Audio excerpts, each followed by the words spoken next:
হয়তো আপনি এমন একজন মানুষ, হয়তো আপনি খুব বেশি ধার্মিক মানুষ নন এবং পরিবারের বাকি সদস্যদের মতোই জীবনযাপন করছেন। তারপর হঠাৎ একদিন হৃদয়ে এমন কিছু অনুভূত হয়েছে, আপনি বলছেন আমি এই পরামর্শটি গুরুত্বপূর্ণভাবে নিতে চাই। আমি জানি না এটি কিভাবে হয়েছে। হয়তো আল্লাহ পাক এটি একটি ইউটিউব ভিডিওর মাধ্যমে করেছেন, নয়তো একজন বন্ধুর মাধ্যমে করেছেন, অথবা অন্য কোনোভাবে করেছেন। কিন্তু আপনি জীবনে ভালো কিছু করার জন্যই আপনার জীবনকে পরিবর্তন করার সিদ্ধান্ত নিয়েছেন। যখন আপনি আপনার জীবনের আচরণগুলো পরিবর্তন করতে শুরু করবেন, প্রথম যেই মানুষগুলো আপনার এই পরিবর্তনগুলো লক্ষ্য করবেন তারা হচ্ছেন আপনার নিজের পরিবার। তারা এটি লক্ষ্য করবেন যে আপনি আর আগের মানুষটি নেই।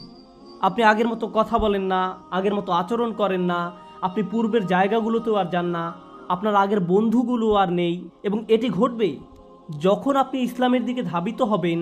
তখন আপনি বন্ধুদের হারাতে শুরু করবেন, কারণ আপনার পূর্বের বন্ধুরা অনেক খারাপ কাজ করে এবং আপনি তাদের সাথে এই খারাপ কাজে আর যেতে চান না। সুতরাং আপনাকে বন্ধু হারানোর এই